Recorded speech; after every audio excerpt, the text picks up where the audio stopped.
Okay, that's Zingo, and as we do tonight, we are doing a tribute to Rhino. Rhino, again, is from Carriacou, and we are on Caribbean Classroom, and we're live, and sometimes on live programs, things don't go as smoothly as it's supposed to, and we have to improvise. I have two guests with me who's going to have we're going to have a little conversation. The young man you just saw, Zingo, like I mentioned before, he's the reigning Calypso monarch of New York for 2015. Just to give you a little background on why we're doing this tribute. I'm sure you saw it in the news. There was a triple shooting recently in Brooklyn where one guy shot another guy, and the guy who did the shooting and then he shot himself. So that the guy who he shot is now dead. That's Rhino. And the guy who did the shooting, he shot the girlfriend, and she too, she didn't die, but she is in critical condition at the hospital right now in Brooklyn. And the shooter himself is also dead. As an extended part of the background, the two young men who died in the process, they both shared the same grandmother from the same family, if you will. And somehow or the other, it got tangled up, and they got tangled up. But Rhino is a veteran calypsonian. He's, like I said, he came out of Carriacou.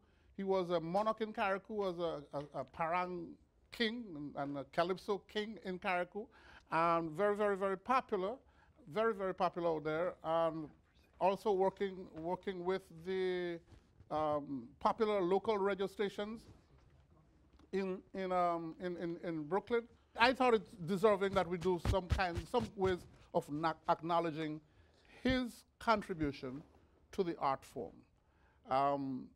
I called on a couple people, and I was trying to get the brother in here, one of the brothers, at least a couple of the brothers in here. But right now, they're still dealing with arrangements for the funeral and and those kinds of things. So I got two brave souls who acknowledge that they will be here, and they are here. You just saw Zingo. Welcome to Caribbean Classroom. Thank you, thank you, thank you. All right, and with Zingo, I have a friend. I've been trying to get this guy here forever. Put it in simple language. And I could never, every time, his son is sick, his dog just had pups, the cat jumped out in front of the car, he tripped and fall coming down the step. Every excuse in the book. I finally got him to come out tonight, and I guess Rhino being the kind of a person that he was, and so I have Junior George in here this evening on Caribbean Classroom. Welcome. Thank you. And Junior is one of those people who have been producing television in New York and covering a lot of events here in New York, in Grenada, in Carriacou, in Trinidad, pretty much in almost every island of the Caribbean. He has his own network that he's going to talk to us about, and a whole lot more. Welcome, gentlemen, to Caribbean Classroom. Thank you again. Thank you, Django. Absolutely. Thank you, Django. So let's talk tonight. We're paying this tribute to a brother, I would call him a fallen hero, for all of what he's done over the years. You guys knew him personally. Yeah. I know him personally. He was very close to me, you know. Yes. Even while in New York, we kept that relationship. And it touched me when I heard that he got shot, you know. I couldn't believe for a few moments, and you know, after it sunk in, you know, I just had to live with it. Start living with it. Yeah. Well, I met a grown man at the site the other night. Yeah. In front of his house, where at the memorial, this Yeah. fake, I call it the fake memorial, but that's little setup that they have there for him. This is a grown man, big man as we say home. Yeah. And he stood up there crying like a Yeah. baby. Yeah. Can't believe that both of them, because Yeah. you both of them, died. Junior, you've Yeah. spoken to a few people. Yeah, well, As they put your microphone on the wrong side, what do you yeah, I like to be a little different. Okay. Right, so I knew of Rhino and his music for years.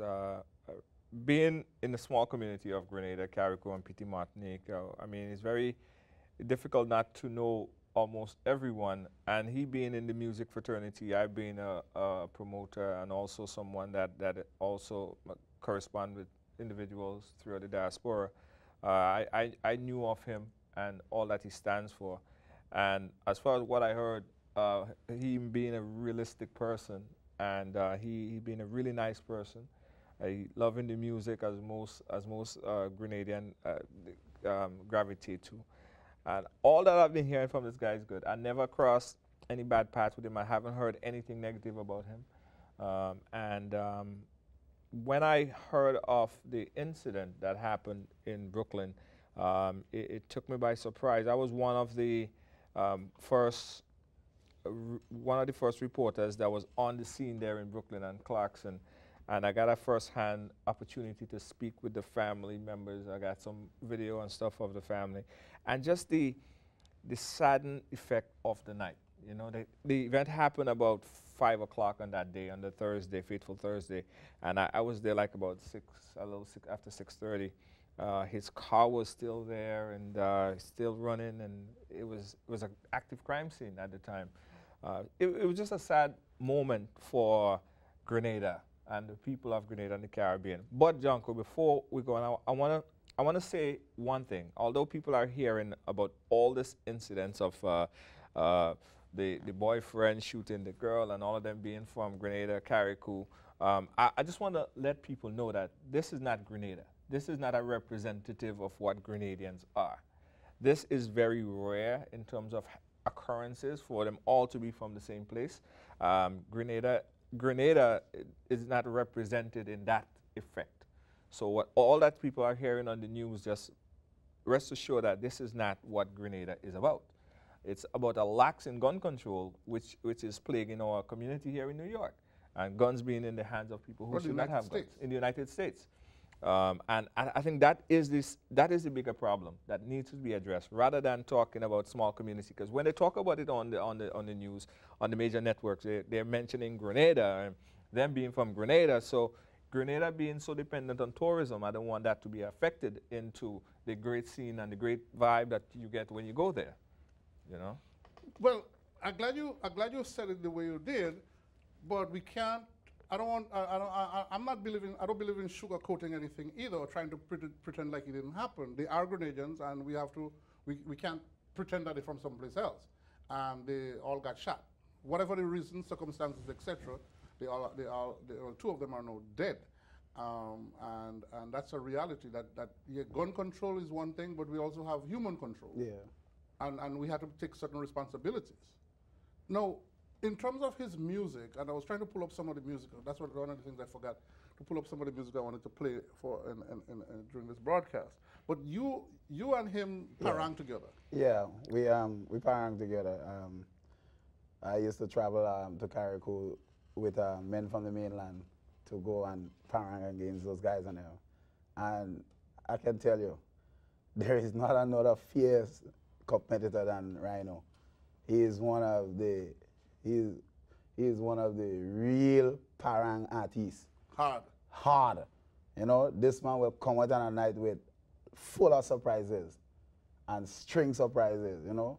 It's a tribute to, they have won, their team have won the most parang competition in Carriacou. He was lead singer for the Ghetto Boys. Okay. And we from the mainland were the main rivals. You know, we used to go up there and get him a fight, but Rhino used to pull out something out of the bag every night. You know, and he was very good. He's very creative. You know, what I remember about him though, this youth is so quiet and humble.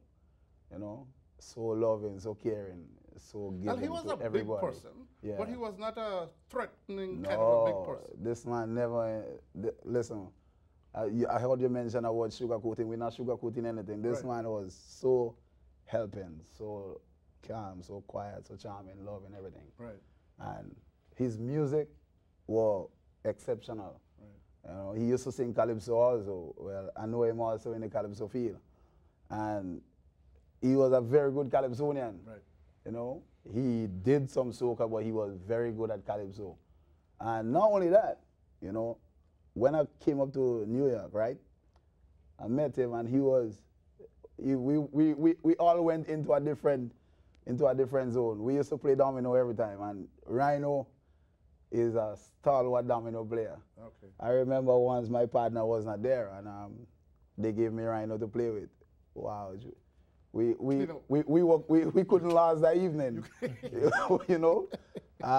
And then even when he plays against me, it's a competition. He was very good at that, you know. And not only that, he's a very hard worker. How long have you been singing?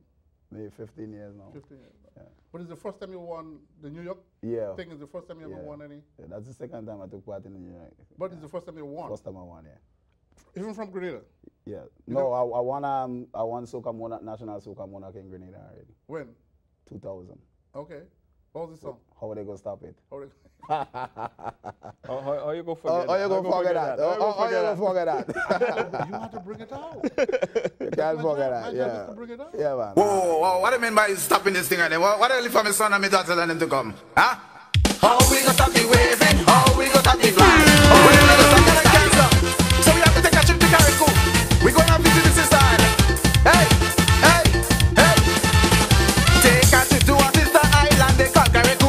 Ask Kyle like evil Kim the king, all them guys will tell you. Every year small group of them walk harder and harder, just to present their roots, their tradition and their old culture. Still they allow the rock and flag on their running for chance. Yet none of them can not stop us the limbo of the drum dance. How they go stop the limbo? How they go stop the drums? Jack and Gina went up the hill, and they all made the whining still. They looking for Peter and Paul, but they never find them at all. This woman called and said to me, we must put you down in history, baby. The way that you look to me, son, we must check up on you when you come down. I want you to have a thing, come back, get it. You must check up. No, tell me about you as an artist, Rhino as an artist, and the years. I mean, you're saying he's a fierce competitor, surprises and so forth. Would you describe him as good, excellent, exceptional? He was excellent calypsonian. All right. You see me, I'm an excellent soca artist. Okay. I just break it into the calypso. Okay. You know? So looking at myself and Rhino is two different people. I am crazy, mad, hyper. Rhino is this cool, calm, easygoing competitor. You know? He will be there and you don't know he's there. I'll be here and you will know Zingo is here. Something is going to happen and you're going to know that Zingo is here. Zingo is in this place. Zingo is present. Turbulence is here. You understand? Bring it. I saw there's a clip of him and Randy Isaac doing a collaboration at one time. Yeah. You know, it was another big artist. That was a classic. Yes. That's why I tell you, he's an excellent calypsonian. That was a calypso. That song is ranked up there. Way up there. Yeah, way up there. Junior, you cover all of these guys a lot. Yeah. And you see them off stage, on stage. Yeah. A lot. Your encounter with Rhino? Well, my encounter with Rhino is a couple times he performed here in New York, and we had an opportunity to interview him on our network. And my takeaway from him, he was a very humble individual. He was like a humble giant. As you say, he was big, but still soft-hearted and a nice, soft-spoken guy. And that's my takeaway from him. As I said, throughout the years, we always met on some professional level. There was always, I would meet him at a show where we're covering, and I got an opportunity to interview him, or on the radio, or something professional like that. And that was always my takeaway from this guy, a very humble giant, you know what I mean? And people liked him because of that. You know, he was a very charming guy. I think that's one of his better traits. You know, and the kind of person that I think that you know, for some reason I could never tell what's going through his mind. You can't read him too well. You know, but all in all, a very nice guy, as everyone would say, a very nice guy, and a very good artist as well, especially in the Parang. Yeah. He would always get you. Did he ever play any instrument? Yeah, he's a musician. What instrument? He plays cuatro, he plays guitar, he plays a lot of instruments. Okay. He's a musician by birth. Good standard. Good Yeah, standard. he's the deal. Good standard. And by full declaration, he's also the brother to Blackman, who is in, who is another. He's another stalwart. Another stalwart, another giant. This man used to come down in the mainland and give real problem. Yeah, so. The first time I saw him, Blackman, in Brooklyn, I was like, well, where does this guy come from? Whoa, you know? He has a voice. He has a voice. I say it's unfortunate we don't have an outlet. That there are a lot of people who don't know Zingo. I know. A lot of people who don't know Rhino. I know. All right, a lot of people who don't know the talents that these guys have. They know Ajamo, they know Specky, they know those big name guys and so forth. But people like Rhino, people like Zingo, not many people know. Well, I think what has happened in a place like Trinidad and Jamaica, where I think the music it's a 24-hour thing. Artists make a career out of the music. Marshall Montano, that's what he does. Beanie Man and those guys, that's what they do. What I realize, especially in islands like Grenada, because the economy cannot really support a 24-hour lifestyle as an artist, a lot of artists who are really good from Grenada do not get the opportunity to expand on their talent because they can't do it 24/7. Or they would do it part-time during Carnival, and then they would work. So some artists from New York, they would travel to Grenada during Carnival time, and they'll come back to New York and work for the next Carnival. So because of that part-time arrangement, it's difficult to get as far in a part-time arrangement. To make it really work, there have to be a lot more commitments, you know, and commitments not only from the artists, but the business sectors. There are not a lot of big economies that are willing to support and sponsor, although we have Lime and Digicel and those companies who spends money, but not as much to support an entire career of an artist. It will still be a part-time arrangement. Mm-hmm. So that's why a lot of people don't know about those guys. Right. They don't know about them on a full-scale level. So while you're talking, tell us about TCN. Well, TCN started as a very small idea. You know, when I first conceptualized TCN HD, was just to create a very small concept where I could watch what's happening in Grenada and other places when I'm not there, because I'm always in Grenada. So it started just for me and my family to be connected, and then it escalated in where the world became interested in the same thing that I'm interested in. It makes sense because all of us in the diaspora, we still want to be interconnected with what's happening back home. So it went up to be this network where we teamed up with almost every single television station in the Caribbean, Grenada and Trinidad and St. Lucia and St. Vincent and all the other islands. And we started to do content exchange. And that content exchange took content that is in St. Vincent and brought it across. So at this moment, we are the network that every Grenadian in New York and England and the diaspora could watch GBN TV via our network, online, on mobile devices, and on IPTV. So as I said, it started from an idea where it's just connecting the waters between the Caribbean and North America and the diaspora to everyone else. And to date, you know, we're broadcasting on 3 platforms, which is online on your mobile devices and also on your IPTV boxes, your Apple TV, your Roku boxes. And we do a lot of live content production as well. So, I mean, it's expanding and it's going to continue to expand. How big is the team?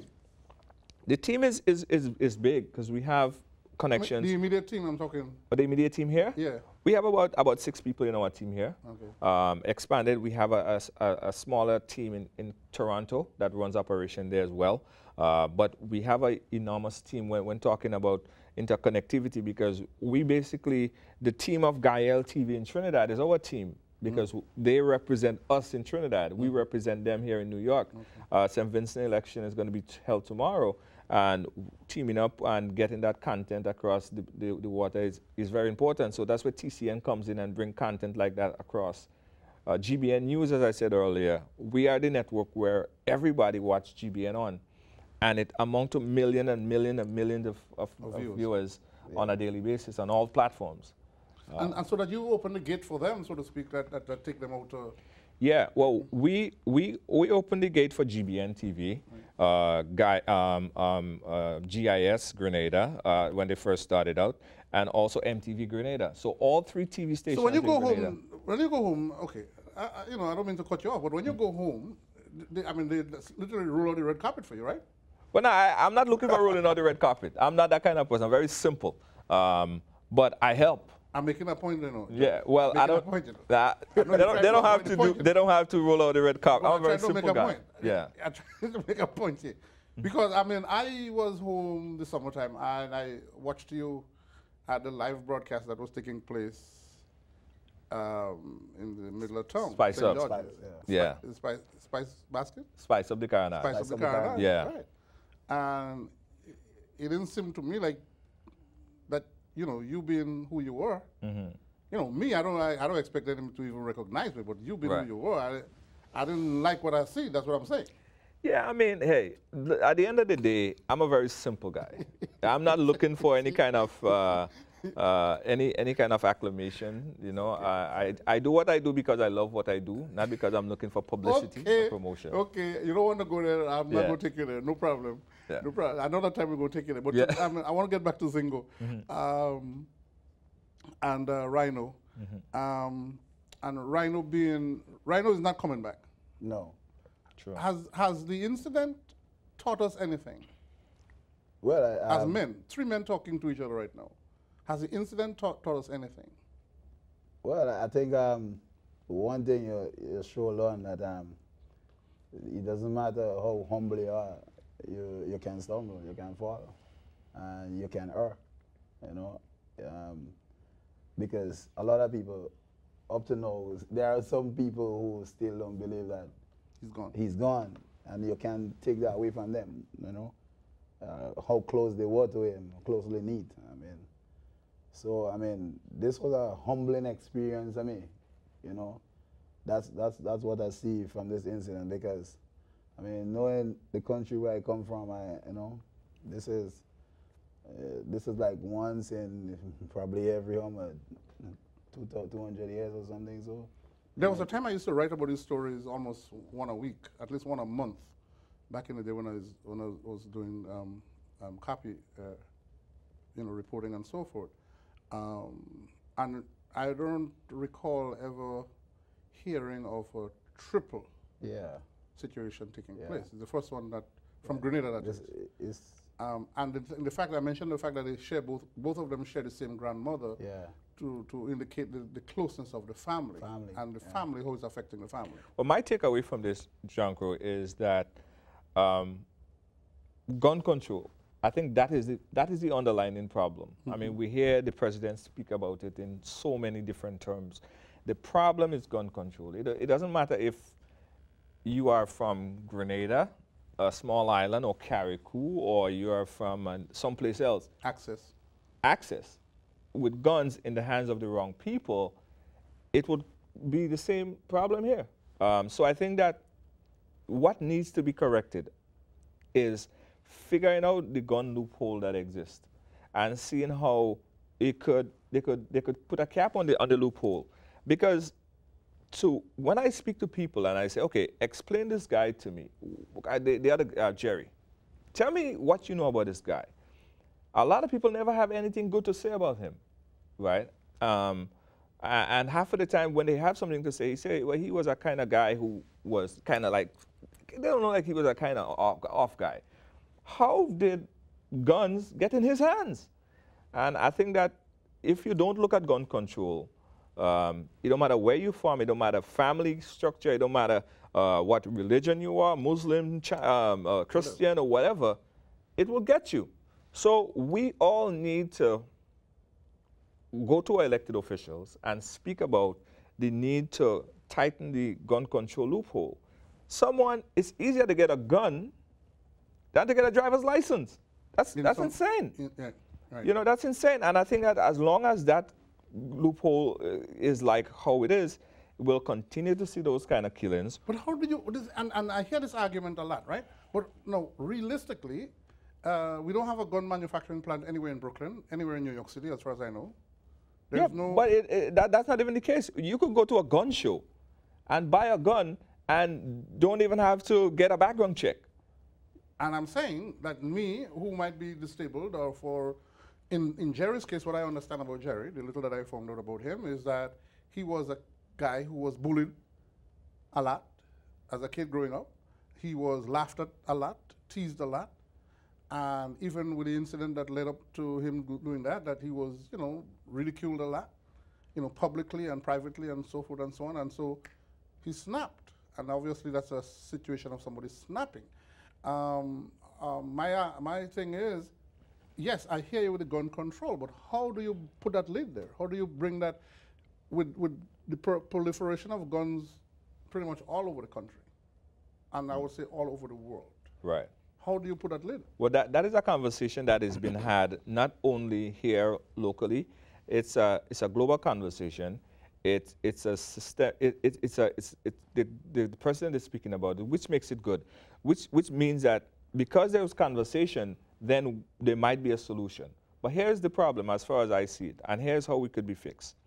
As long as you have a situation, John Crew, where you could walk into a gun show and purchase a gun without having a background check to check if you're insane or if you're capable of handling a gun, you just walk in there and buy a gun like you would go buy a candy, right? That loophole, unless that loophole is not sealed, it would continue to be more proliferation of guns in the hands of people who don't need it, all right?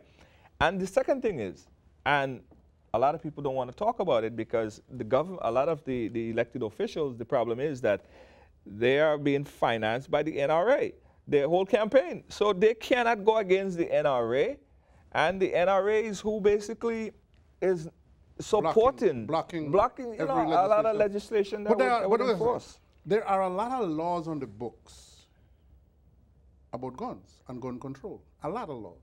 Well, it's two things. Enforcement of the laws. Not enforcing them, so enforcement of the laws. What does the law and the book have to say if you have hundreds of laws in the book and no one is enforcing them, what sense does it make being there? Look at that. You have a Democrat that is in charge, and they are getting stiff opposition from the Republican. Why? Because they're in control. You know what I'm saying? They're controlling the House. They control the House. So how do you solve that? Well, I want to take the gun thing to the other side of the gun argument, and I hear you loud and clear with the gun argument. The young man in California that did the shooting with the 4 people getting killed, right, with his wife. They had guns. They bought the guns legally. Right. But who is talking about and discussing and working on people with mental problems? Right. Well the thing about it is the Constitution protects the rights to bear arms. So it's not saying that you should, not saying that people don't have rights to have guns. The problem is it is too easy and too accessible for some people to obtain illegal firearms. Including the mentally disabled. Including the mentally. That needs to be, and the loophole is simply this, right? As long as it's easier to obtain a gun than to obtain a driver's license. I mean, there are people, and the president said that, there are people that's on the no-fly list. They can't fly, but they could buy a gun. But they could buy a gun. So it's disturbing. And that piece is crazy in the sense that the Republicans refuse, even on the day of the mass killing the other day. Yeah. They refused to pass the legislation. Well, here the Republican rebuttal in this whole thing is this. They're saying that more guns, like for instance, if you have a gun, and all of us have a gun. And everyone have a gun. Nobody gonna shoot nobody. Nobody gonna shoot no. But that's a problem, because check this. I have a friend that walks around with a gun, right? And I've been talking to him for a long time. Ooh. When you have this in your possession, what happens is you happen to have a false sense of power. Right? Normally, someone would drive across you, you would stick up your finger. Now, you would stick up a gun. Right. So if you don't have the gun, What happened to the woman going home last night yeah, I heard about it. She got somebody shot her in a car. Yeah. in the car just because of road rage. Road rage. But normally you would say to the person, "You give me a bad drive," right? But no, there is no conversation. Right. All right.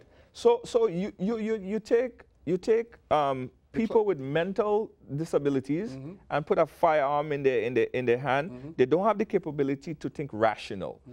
You would see an escalation of gun violence, and this is exactly what we saw here last week. Let's wrap up. We got 30 seconds to wrap up on Rhino. Yeah. Well, let me say this. He's gone. He can't be here with us anymore. We're gonna miss him. I was at the wake at the 3 days. I see you drop a serious piece of I dropped a serious piece of Parang, you know. And I'm contemplating. I'm gonna finish. I almost finished writing, and I'm gonna record it. I'm gonna record it in a dual form so that he can play Parang and he can play 2016 all through the year. So I'm gonna do that. Jerry, you got 30 seconds, Jerry. Or less. Junior. Yeah, I just want to say to everyone, not only Grenadians, that this is not representative of our beautiful island of Grenada. Grenada is a very beautiful place, a place that you could come and have fun, very peaceful people, peaceful and loving people. So when you're making your next plans, don't think about an isolated incident that involved a deranged individual, but instead come into a place that you would love. On Caribbean Classroom, you never know what you could find. Tonight we're speaking to two stalwarts from Grenada, Jerry. Junior. Jerry. I don't know where you get Jerry from. I don't know where I get Jerry from. Junior George of TCNHD. Yeah. And Zingo, Calypsonian extraordinaire. Madman Zingo. And my name is John Crow. I'm the host and the producer. Thank you for watching. And my son is in here. Come over here and say good night. Help me wrap up. I don't know if you're going to do here, so you might as well. Okay. Thank you for watching. Nice shot. Nice time. Thank you, folks, and good night. Jack and Jill, they went up the hill, and they all did the winding still.